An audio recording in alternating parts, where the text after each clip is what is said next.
जात्रा भनौँ या बुङ्गदेव जात्रा। यो जात्रा पाटन सहरको सबैभन्दा ठुलो जात्राहरूमध्येको एक जात्रामा पर्दछ र देशमा मनाइने सबैभन्दा लामो रथयात्रा हो। वर्षा र धनको देवता रातो मच्छिन्द्रनाथ नेपालको काठमाडौँ उपत्यकामा बौद्ध र हिन्दू धर्मको एक महत्त्वपूर्ण देवता हुन्। रातो मच्छिन्द्रनाथलाई विभिन्न नामले बोलाइन्छ। नेवारीमा बुङ्गदेव, बौद्ध धर्ममा अवलोकितेश्वर करुणामय र नेपालीमा रातो मच्छिन्द्रनाथ। यस वार्षिक परम्पराको बीचमा मच्छिन्द्रनाथको काठमाडौँ उपत्यकासम्मको दिव्य यात्राको मनमोहक कथा छ। यो कथा इतिहास र रहस्यमय धागोले बुनिएको छ, जसमा लिच्छवी राजा, एक आदरणीय तान्त्रिक पुजारी र एक साधारण किसान प्रत्येकले कथामा महत्त्वपूर्ण भूमिका राखेका छन्। शताब्दीयौँ अघि लिच्छवी राजा नरेन्द्रदेवको पालामा काठमाडौँ उपत्यका 12 वर्ष लामो खडेरीको चपेटामा परेको थियो। एक दिन राजा आफ्नो दरबारमा खडेरीको बारेमा छलफल गर्दै थिए, जसले सिङ्गो देशलाई असर गरिरहेको थियो। हाम्रो रक्षा गर्नुहोस् प्रभु, रक्षा गर्नुहोस्। एक्कासी दरबार बाहिर मानिसहरूको कोलाहल आयो। यो ठुलो आवाज के हो? राजाले आफ्ना सिपाहीहरूलाई जाँच गर्न आदेश दिए। एक पहरेदारले राजालाई झुकेर भन्यो, उनीहरू किसान हुन्, उनीहरूको समस्या तपाईँ सामु पोख्न चाहन्छन्। उनलाई पछ्याउँदै किसानहरूको एउटा समूह दरबारभित्र पस्यो। उनीहरूमध्ये एक बुढा किसान राजाको अगाडि आएर भने, एक थोपा पानी नपरेको धेरै वर्ष भयो। सबै नदी, पोखरी सुकेका छन्। राज्यभरि भोकमरीले सताएको छ हजुर। उनीहरूको कुरा सुनेपछि राजाले भने, म यो समस्या समाधान गर्ने प्रयास गरिरहेको छु। चिन्ता नलिनुहोस्, यो चाँडै समाप्त हुनेछ। राजाको कुरा सुनेपछि सबै विश्वस्त भएर आफ्नो घरतिर हिँडे। बैठक सकिएपछि राजा आराम गर्न आफ्नो कोठामा गए, तर उनी रातभरि निदाउन सकेनन्। उनले खडेरीको समाधान गरी आफ्नो देशका जनतालाई पुनः सुखी बनाउने बारेमा सोचिरहे। राजाले गुरु शान्तिकार अचाजुलाई सम्झे। उहाँ ठुलो विद्वान हुनुहुन्थ्यो र कोपुच्च पर्वतमा बस्नुहुन्थ्यो। ढिलो नगरी भोलिपल्ट राजा आफ्ना दरबारीहरूसँग अचाजुको घरतिर लागे।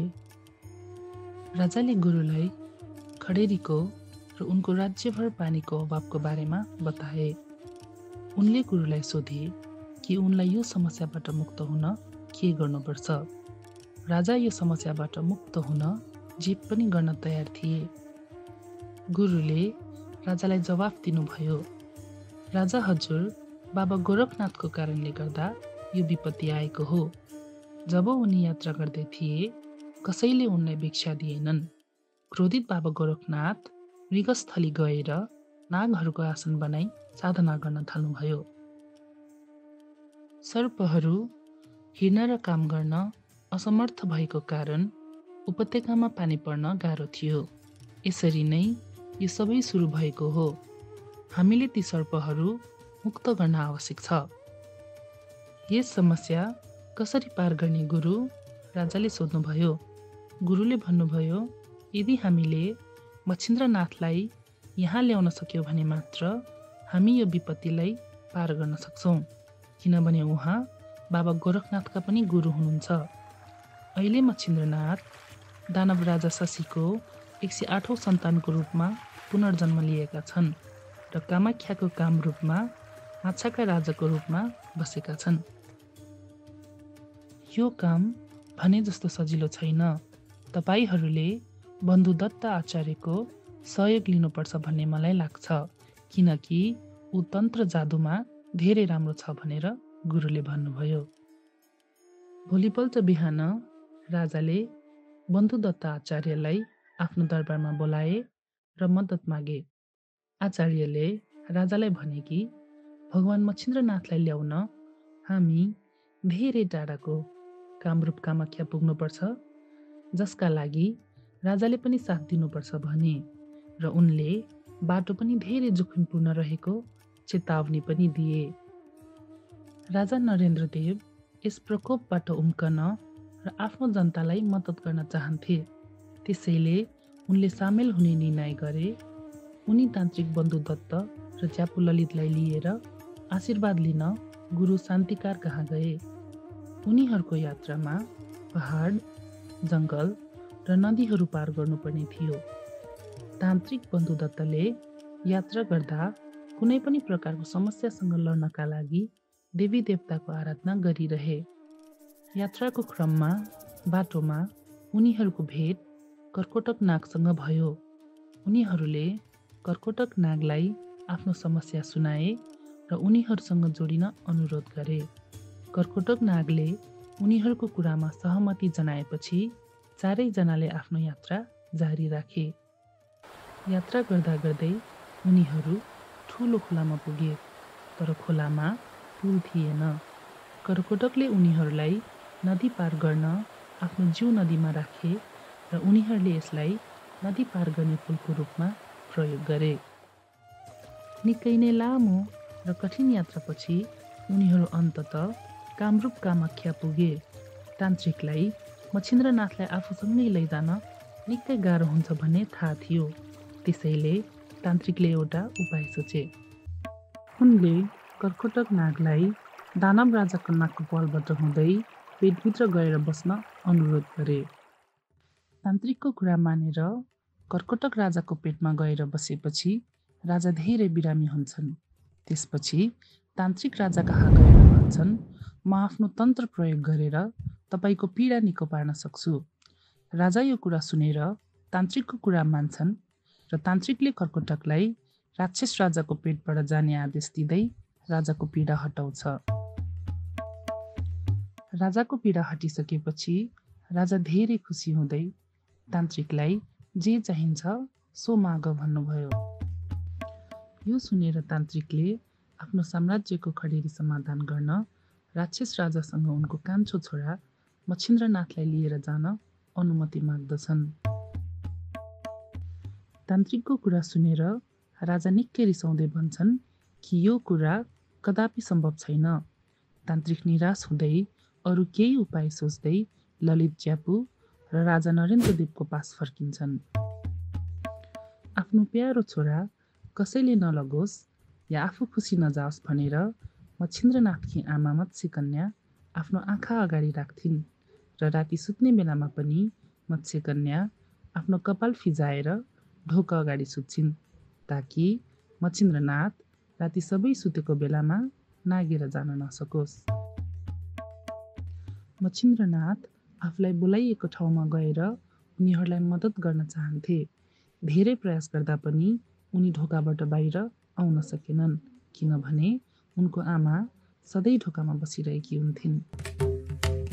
तर एक रात उसले आमाको कपालहरूलाई एक एक गरेर सार्दै हामफालेर भाग्न खोज्यो, तर उसले उनको रातो कपालको एउटा कपाल छुटायो। मच्छिन्द्रनाथले आफ्नो आमाको रातो कपालमा टेकेको कारणले मच्छिन्द्रनाथको एउटा खुट्टा सानो रहेको अनि रातो रङ हुन गएको किम्वदन्ती रहेको छ। तान्त्रिकले मच्छिन्द्रनाथलाई कलशमा प्रवेश गर्न अनुरोध गरे। त्यसपछि मच्छिन्द्रनाथ कलशभित्र पस्न आफैलाई भमरामा परिणत गर्दछन्। भमरालाई भित्र पसाउनका लागि राजाले कलशलाई कपडाले बन्द गर्नु पर्थ्यो, तर थकित राजा 2 पटकसम्म पनि भमरालाई भित्र पसाउन खोज्दा थकानले गर्दा सुतिरहे। तेस्रो पटक भमरा कलशमा गएको बेलामा पनि राजा सुतिरहेका थिए। त्यसैले तान्त्रिकले राजालाई धक्का दिएर भ्युजाइदिए। राजा रिसाए, तर पनि मच्छिन्द्रनाथले पसाउन सफल भए। मत्स्यकन्या छोरा खोज्दै उनीहरू कहाँ पुग्छिन्।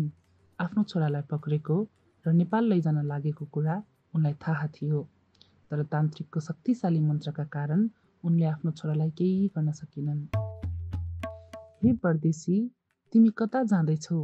यी देवहरूको बिउ हो, कृपया यी बिउहरू बाटोमा छर्दै जानुहोस्। पुरै बाटोमा रुख उम्रिएपछि हरियाली हुनेछ भनेर मत्स्यकन्याले भन्छिन्। उनी चलाखीपूर्वक तिरो घरको बाटो पछ्याएर आफ्नो छोरासम्म पुग्न चाहन्थिन्। ललित ज्यापूले मच्छिन्द्रनाथ रहेको कलशलाई खर्पनमा राखे र राजाले उनीहरूलाई पहरा दिँदै अगाडि बढे। बन्धुदत्तलाई मत्स्यकन्याको चतुरता थाहा थियो, त्यसैले उनले तन्त्र गरेर बिउलाई नउम्रने बनाएर बाटोमा छरिदिए। यसरी उनले मत्स्यकन्यालाई दिएको बाचा पनि पूरा गरे। उनीहरू नेपाल मण्डलको उत्तरी तर्फबाट प्रवेश गरे। ललित ज्यापूले आफ्नो खर्पन भुइँमा राखे र सबैले विश्राम गरे। केही बेर आराम गरेपछि ललित ज्यापूले खर्पन बोक्न खोजे, तर उठाउन सकेनन्। बरु बु भन्ने शब्द सुनियो। बु भनेको बुङ्गो हो। बन्धुदत्तले यसको यही अर्थ लगाए। उनीहरूले मच्छिन्द्रनाथलाई बुङ्गो भनेर बोलाए र त्यस बेलादेखि नै त्यहाँ बुङ्गोको जन्म भयो र त्यो ठाउँलाई बुङ्गमती भन्न थालियो भन्ने किम्वदन्ती पनि छ। धेरै असफल प्रयासपछि बन्धुदत्तले मन्त्र जप गरे र कलश आफैले बोके। त्यसपछि उनीहरू पुनः आफ्नो यात्रा सुरु गर्छन्। केही समयपछि देवी देवताहरू पनि उनीहरूसँग जोडिन्छन्। अन्ततः उनीहरू ललितपुर पुगे, तर राजा नरेन्द्रदेव मच्छिन्द्रनाथलाई भक्तपुर लैजान चाहन्थे, बन्धुदत्तले कान्तिपुर लैजान चाहन्थे र ललित ज्यापू ललितपुरमै राख्न चाहन्थे। घण्टौको छलफलपछि पनि निर्णयमा पुग्न नसकेपछि उनीहरू त्यस क्षेत्रकै सबैभन्दा वृद्ध व्यक्तिबाट सहयोग लिन राजी भए। उनीहरूले अन्ततः ललितपुरकै सबैभन्दा वृद्ध मानिस फेला पारे। उनीहरूले 7 ढुङ्गाहरू प्रयोग गरेर एउटा धरहरा बनाए र त्यो वृद्ध मानिसलाई माथि चढ्न र उचित न्याय दिन आग्रह गरे। केही बेर सोचेपछि उनले भने, ललित ज्यापूले बोकेर मच्छिन्द्रनाथलाई लिएर आएकोले उसले मच्छिन्द्रनाथलाई ललितपुरमा राख्न पाउने अधिकार पाउँछ।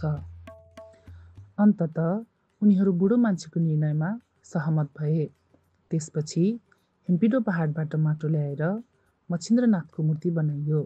उनीहरूले यफी बही नामक ठाउँमा बन्धुदत्तले सबै अनुष्ठान पालन गरी मच्छिन्द्रनाथको पूजा गर्दै कलशसहित स्थापना गरे। धेरै वर्षदेखि बाबा गोरखनाथ आफ्नो गुरुबाट आशीर्वाद लिन चाहन्थे। आफ्नो गुरु नेपाल मण्डलमा हुनुहुन्छ भन्ने थाहा पाएपछि उहाँ आफ्नो आसनबाट सबै नागहरू छोडेर उठ्नुहुन्छ। ती नागहरू छोड्ने बित्तिकै राज्यभरि ठुलो वर्षा हुन्छ। गुरुबाट आशीर्वाद लिन उनी मृगस्थलीबाट सिधै ललितपुर गए। मच्छिन्द्रनाथले नेपाल मण्डलको रक्षकको रूपमा रक्षा गर्नेछन् भन्ने थाहा पाएपछि उनी पुनः गोर्खा फर्किए। अन्ततः 12 वर्षपछि वर्षा भयो। पानी परेपछि राम्रो फसल हुनेमा सबै खुसी थिए। तर विडम्बना 12 वर्षको खडेरीका कारण बाली उब्जाउनको लागि एउटा दाना पनि बाँकी थिएन। त्यसैले सबै किसान समस्या लिएर राजालाई भेट्न दरबार गए। आफ्ना प्रजाको समस्या सुनेर राजा फेरि चिन्तित भए। राजा सुतिरहेको बेला मच्छिन्द्रनाथले भक्तपुर नजिकै सहबुङ्गा नामक अन्न भण्डार राजाको सपनामा देखाए।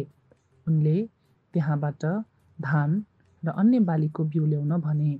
भोलिपल्ट राजाले ललित ज्यापूलाई त्यहाँबाट बिउ ल्याउन आदेश दिए। त्यसपछि फेरि राम्रो फसल भयो। देशैभर खुसियाली छायो। मानिसहरूले मच्छिन्द्रनाथलाई वर्षाका देवता र अन्नका देवताको नाम दिए। मूर्तिको रङ रातो भएकाले मानिसहरूले त्यो मूर्तिलाई रातो मच्छिन्द्रनाथ भनेर बोलाउन थाले। सबैले राजा नरेन्द्रदेव, तान्त्रिक बन्धुदत्त र किसान ललित ज्यापूको पनि प्रशंसा गरे। ललितपुरमा वर्षाको कामना गर्दै हरेक वर्ष रातो मच्छिन्द्रनाथको रथ पर्व मनाइँदै आएको छ। ललितपुरको पुल्चोकमा रथ बनाउने काम सुरु हुन्छ। रथको हरेक भाग कुनै न कुनै देवताको प्रतीकमा बनाइन्छ। रथको 4वटा काठका पाङ्ग्रामा